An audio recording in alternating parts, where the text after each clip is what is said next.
Welcome, my name is Cate and this is the Treehouse Village Ecohousing fireside chat, where we're exploring the question, why would I pick up and move my family to co-housing? This has been an alive question for many of us who have decided to move to this new neighborhood. And I'm here today with some of my future neighbors. And I'm going to be asking them some questions about how they made their decision and what hesitations they had and how they came to feel good about the decision they made. So one thing that we have a couple of things in common. We've all pre-purchased homes at Treehouse Village, and we are also all parents of young children. And I'm going to give you now just a really just a little tiny taster of what Treehouse Village Ecohousing is, and encourage you to follow up with your curiosity at treehousevillage.ca. Our website has all sorts of interesting things to explore, and we want to reserve most of this. It's just a half an hour we're going to have together here to hear from my fellow members tonight. So in a nutshell, Treehouse Village Ecohousing is a new neighborhood that we are building. It is a neighborhood of 30 private homes and extensive shared amenities. And it's all being developed by us, and it will be managed by us as well. And by us, I mean the 30 homeowners that come together to make this happen. The project is, the foundation of the project is around 3 core values. And the first is around living lightly on the earth. The second is around sharing joy and resources with our neighbors. And the third core value is healthy and comfortable homes that promote a good quality of life. And so the decisions that have been made around the site and the homes and the community have really been made with those core values at the center. So Treehouse Village is located in Bridgewater on the south shore of Nova Scotia, about an hour from Halifax. And the site itself is 15 acres right in town. So the homes are clustered in a pedestrian focused little neighborhood, and then preserving over 10 acres of forest and also green space for gardens and things like that.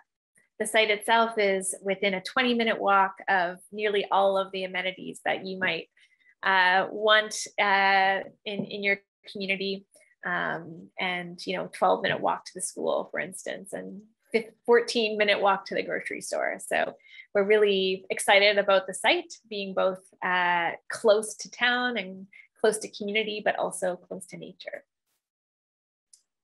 The homes themselves are being built to passive house standard, which means they're ultra energy efficient. That's one of the ways that we are living our value of living more lightly on the earth. And the community is a multi-age community, a multi-generational community. So half the homes have been reserved for younger households and half for older households. And so we're really going to have that blend of folks at different ages and stages. And we're going to be moving in this coming fall in under a year. So it's really exciting that we're at this point in the project. And there are only 6 homes remaining of the 30. So just before I turn it over to folks, I will say that my family, I don't know if you can see the picture on the wall. There's my family.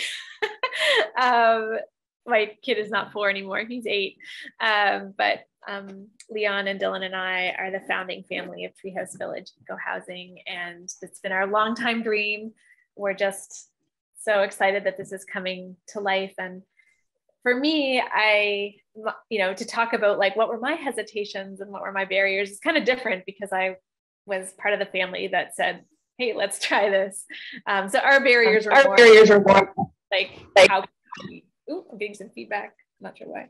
That's good, that's better. How can we do this? How can we start this? But I guess just a little bit about my motivation. comes from different places, background and environment and sustainability, and really wanting a home that reflected those values is really important to Leon and I. We wanted our child to grow up with sibling-like relationships with other children in his neighborhood and with other adults around him. And, really looking for that neighborhood where we could have trusting relationships with each other, be able to, send him off to just go and free range and have, just have really good quality relationships with our neighbors. It's really, really driving it for us. But these folks who are here with me, they came along as the project was already getting going and already started. And so, they were being posed with this sort of this proposition of, would I join this neighborhood that's forming? And so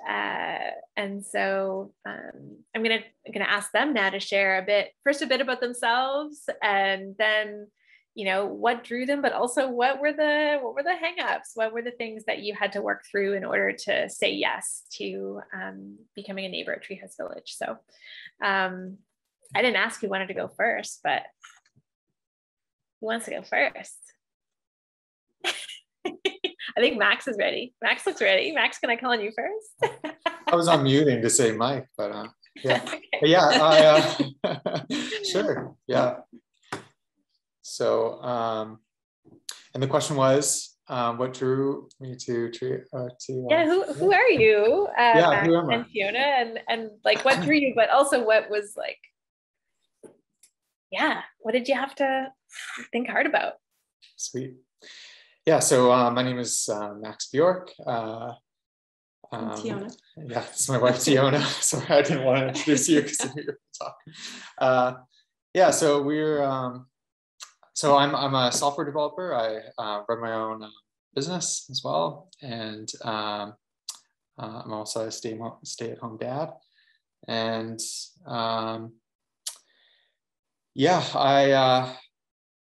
we have two kids, 1.5-year-old and a 3-year-old, and they're awesome. So what drew us to Treehouse is, so we were living in a subdivision that, nobody, like, you didn't really see your neighbors. And when you even walk by your neighbors, you wouldn't even always even say hi. It was kind of like, people were just kind of doing their own thing. And especially with COVID, that gets kind of lonely, and we always kind of talked about, it's like, well, what if neighbors actually just work together? Yeah. And so we heard about Treehouse through a friend, and I mean, I was on board almost instantly. I definitely had some hangups. Well, first of all, I thought it was just a really cool idea, and I checked the website, and we talked about it for quite a while, just saying, like, how awesome an idea it would be, and how cool this is happening, like not too far away of where we're living, but we would still have to kind of uproot everything and move an hour out of Halifax. We live in Halifax, Nova Scotia. So so I think a main hang up for me anyways was that we didn't really live very sustainably, and we still don't. We ordered diapers on Amazon and whatever else, and when you go into a project like this, you don't know just if people are going to be like super judgmental or something, and everyone's like super green. So we didn't really know how that was going to be. But after meeting with people and hanging out with people who had already bought in, and co-developing the project, it was clear that we found our home. So that's about it. Teona, what have you got to? How was it for you? What was the same for you? What was different? So a lot of it was the same. Like Max and I had conversations before even learning about co-housing, being like, wouldn't it, you know, especially with like brand new babies, being like, wouldn't it be cool if there were other people with brand new babies who we could like lean on, be like, we know what you're feeling, we know what it's like to be that sleep deprived. And oh my goodness, wouldn't it be so nice if somebody would just, you know, we could just swap out meals and stuff, and we wouldn't have to do all the things all the time. We could share that. And then we found out about Treehouse. We're like, oh, so that is a thing. That's a thing that is available. Let's do that. And Max is, out of the two of us, Max is definitely the jump in with 2 feet, like, let's do it on a whim type thing. I'm definitely what would be considered the reluctant spouse. It definitely took me a lot longer to sort of really sink in that, okay, we're going to uproot from Halifax. We're going to potentially, it would be the end of my career if I can't port it to Bridgewater. And that's scary because I like my job. But I don't know, the trade-off for me for having, you know, a whole bunch of wooded area in our backyard, such a walkable community, you know, endless friends of all ages for our kids and for us. I keep saying to Max, I'm like, endless playmates for our kids, but endless playmates for us. One of my friends asked me a really good question about what's the difference between co-housing and then just having really great neighbors. And I thought that was a really great question. You know, what is the difference? What we found is proximity matters. Like, even if they're down the street, it's still hard to always make that connection. But if we're in a community where it's not that's encouraged, that those connections are encouraged, you don't feel as scared reaching out. And I'm very much an introvert. And so reaching out is hard for me. But what I found is a lot of the people that are drawn to co-housing, and it's especially in Treehouse, a lot of them are introverted. So they're feeling those things too. Introverts get along. Yeah. And anyway, yeah, like the more time I've spent with people at Treehouse, anytime I'm, you know, feeling, or that I was feeling like a little bit doubtful, then I hang out with these people. And I'm like, oh yeah, no, we're where we're supposed to be. This is the right choice, and this is going to be amazing. And I'm known for getting emotional, so I'm just going to end it there, and I'm going to hand it off to Mike. Funny, Teona, some people said the same thing to me, like, what's the difference?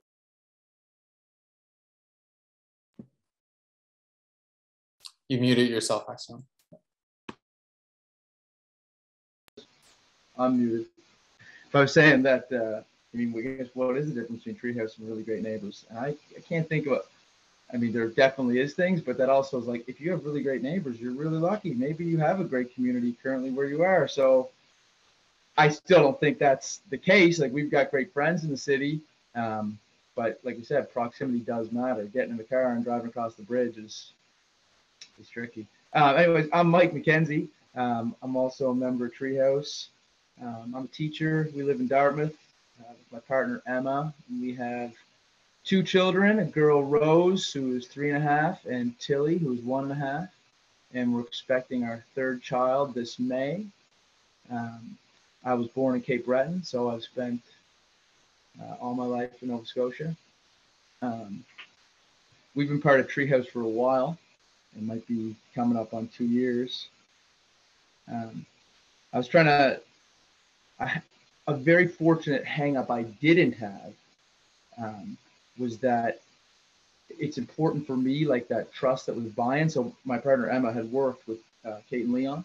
And then there was a mutual friend that I had worked with, but so I wouldn't say I was friends with Cate and Leon. We knew each other, but my wife was. So, but that, and Emma just spoke so highly of both of them as just being the kindest, hardest working, wonderful people. So that I already had this initial, like, yeah, sounds good. If that's a cool project that's happening, I'm in.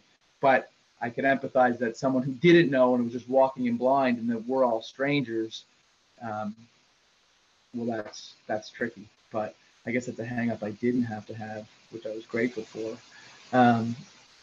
And the two things, I think number one probably was the careers. I'm a teacher, and teaching is not a flexible job, so I'll have to leave my career and start fresh down the South Shore. I don't even know if that was a hang up.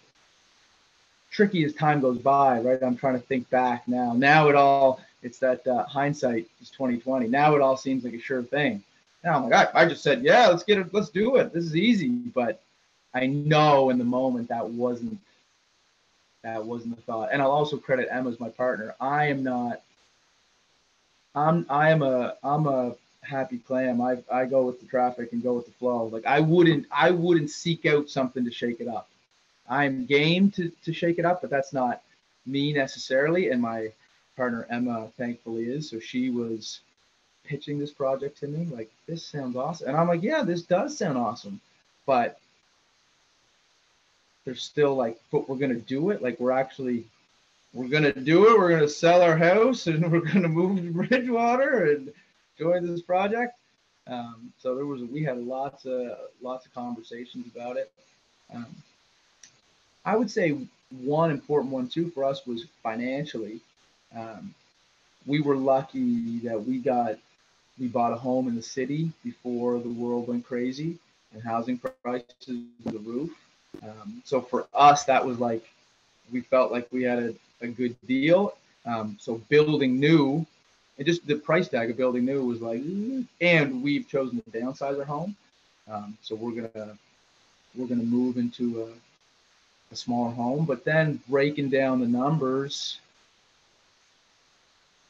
it made a new home was important to me. I'm a teacher. I'm not a handy person whatsoever. So we live in an older home. I would really like a brand new home, particularly environment like a passive solar, environmentally sound home was really important to me. And I could not afford that on my own. That's something we would never have it in 30 years because I just would not be able to build a home like that on my own. But collectively, with 30 people, we can. And looking at our budget, there's a lot of like our home. And now, initially, Treehouse seemed expensive, and now, because houses went crazy, it seems really fairly priced. It seems better than fairly priced if you look at the market. And then me and Emma would talk about ways we're going to save money. So our energy bill has basically gone down to zero, and maybe we don't need to have a car, and maybe we're going to share on food. Like it just made us look at our budget. So those were two things that we really got stuck on. Was, are we going to leave the career? And then the money thing was something that we worked through a lot and still talk about, but here we are. We overcame that hurdle.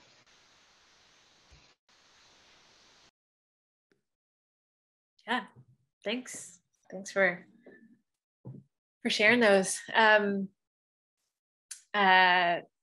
We wouldn't have been able to do this on YouTube as easily, but I do want to invite, if there are folks watching that have questions and you want to drop them into the chat, happy to address those. It can be a little more interactive if you wish. Yeah, and so you had these hesitations that you had. What was helpful for each of you in like overcoming those? Like what, you mentioned, Mike, like just conversations with Emma, like what else? Like what questions did you ask, or what kinds of, I don't know, what did it take to feel like, well, I guess the question is, how do you feel about your decision now? and what did it take to get there? Teona, you want to start? I mean, I always come back to, we've made the right decision. There are still like days where I'm just like, oh, this is what we're doing. This is a big thing. But then, you sit, like I said, you sit down and you think about it and you're like, what are we getting versus what are we sacrificing? like Mike said, you know, we would never have been able to do a passive home on our own.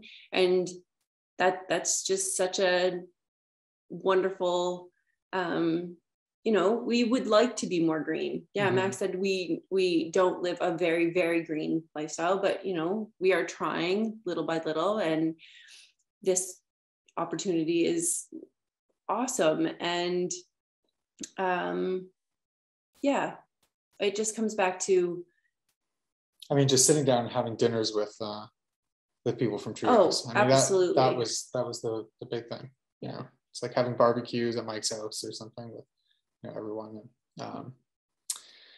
Yeah, watching our kids interact. Yeah, they're like already playmates. Like they get along so well already, and like the kids just entertain themselves. You know, just, but and that's not been easy to do, right? I mean, we've been living in COVID times, right? And so, yeah, you happen to live in the same city as Mike, and so there have been times when you've been able to get together. How have you been able to connect with folks who aren't local, who are, because our membership right now spans 8 time zones, so we have plenty of members from coast to coast and across the ocean. So how have you connected with those folks? How have you gotten to know that they're going to be all right neighbors too?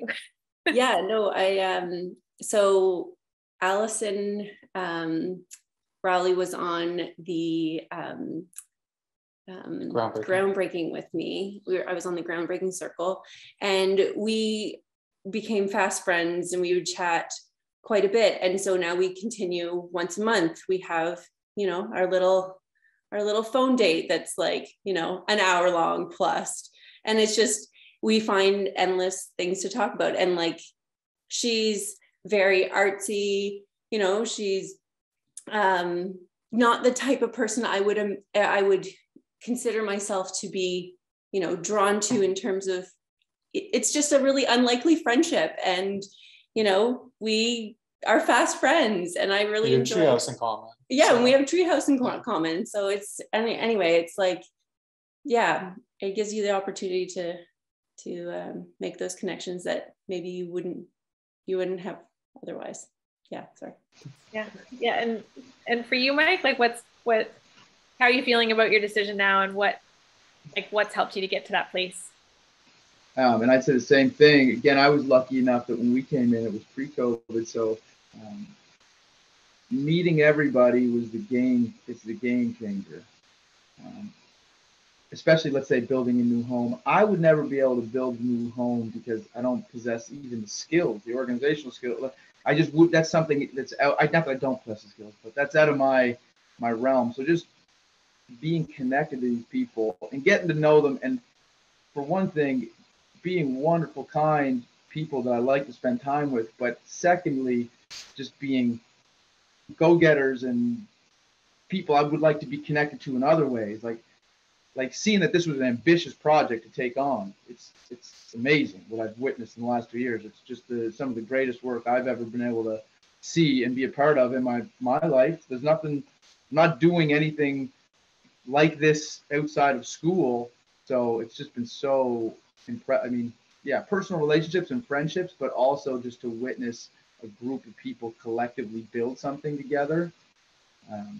It's been so impressive and wonderful to be a part of, and even have connected with people across time zones. Becky's running this right now. We've got people that are just on top of it, and so it's been awesome to witness this building over the last 2 years. Like, but it also is like, what's in store for the future? So as a community, I know I'm going to have friends because I've already made friends, but even if not, it's not that we're not people, it's just going to be a good community of people that are into it. We're just, yeah, it feels like a good place to be. It feels like I'm part of something. So that's been helpful. Meeting everybody and seeing the process. It's like, okay, this is a cool thing. It's a cool thing to be part of. That was really helpful.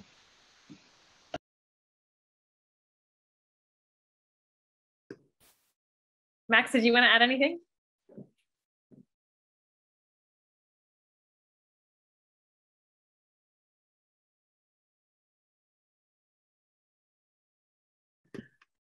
Sorry, I was kind of busy reading the chat and Hey, that's all right. Yeah, I just wanted to respond to thank you for your questions, Veronica. Some of those questions, yeah, it'd probably be better if we had just a follow up on that. Fantastic questions, and I think I can share, particularly from being one of the co-founders of this project, some of the early how we got started kind of questions. So happy to follow up with you. I'll just stick my email in the chat.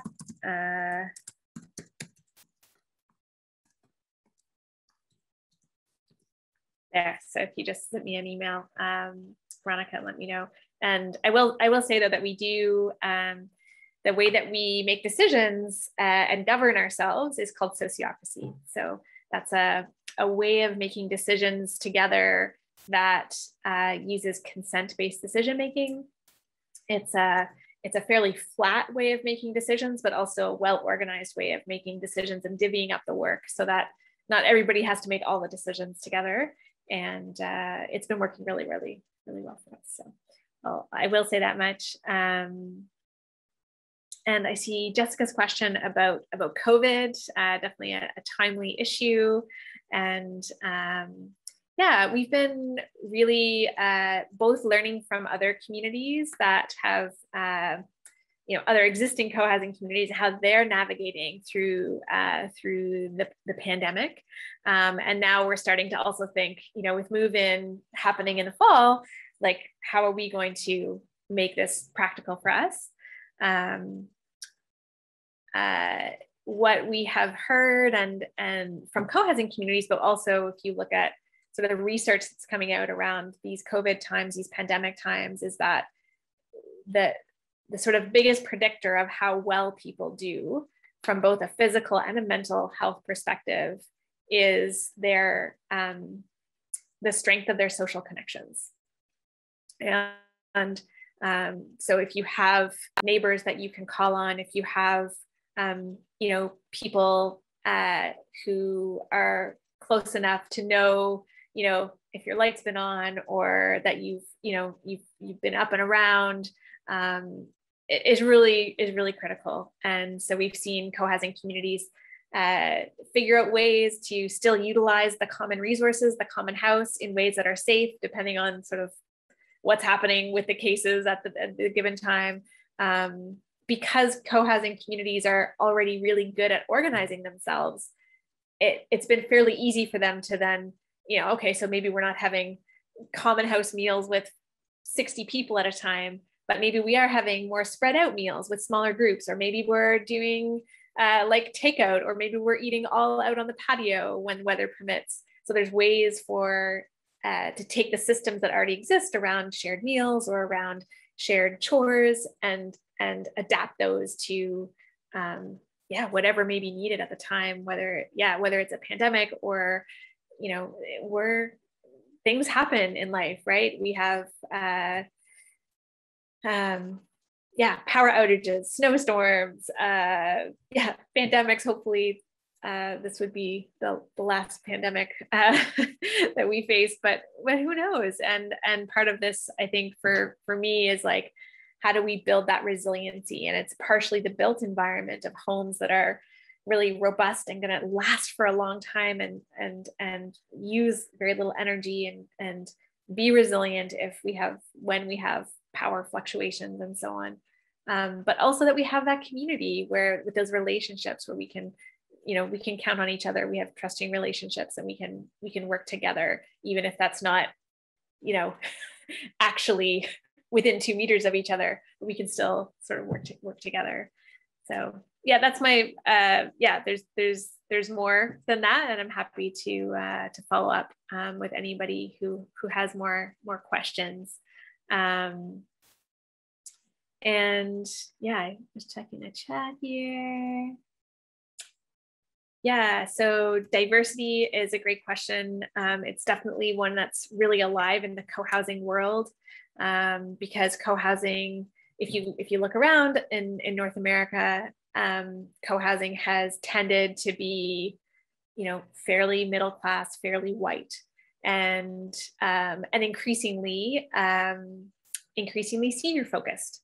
And so so getting more diversity has been something that we've been paying attention to, and trying to, as much as possible, be aware of how we may or may not be inclusive of different groups of folks within what we can control. One of the ways that we've put a real intention around diversity is with age. So we have reserved half the homes for younger and half for older households. So that's one way. It's something I think we're going to continue. That's going to continue to be an alive topic for us and for other co-housing communities. So, and yes, in Bridgewater is a small town in Nova Scotia, and so it's pretty reflective of rural Nova Scotia in terms of its diversity. I would say though that Bridgewater is gaining a real reputation as being a pretty progressive place to live, both in terms of its environmental and sustainability decisions and policies, and also some of the social justice and other work that's happening here. So I'm happy to connect folks with some of those initiatives that are happening. So I know we started late, we've gone late, and we do want to keep this to short and sweet so that folks can take in the recording. And really this was to sort of wet your whistle and give you a little taste of what Treehouse is, and to relate to some of the folks who have thought through making the decision of whether this is a good thing for their family, and we hope that some of the questions or things that came up are things that will help you as you decide whether to engage with us or not. So go to our website, treehousevillage.ca. If you click on the contact, I'm the one who receives those, so I'll be on the other end of those emails, or direct email to the address I put in the chat. You can also reach Mike or Max or Teona through me. So just say, like, I'd like to follow up with Teona or with Mike, and I can put you in touch with them. So happy to chat with anybody. Yeah. Any last words, Mike, Max, Teona? As you were speaking, I was going to say, I do feel a lot more resilient being a member of Treehouse than I was doing this on my own. Yeah. Just thank you everybody for tuning in, and like Cate said, if you have any questions, we're happy to continue the conversation. We'll be completely honest, and Well, follow your curiosity, folks, and treehousevillage.ca. Hope to hear from you. Good night.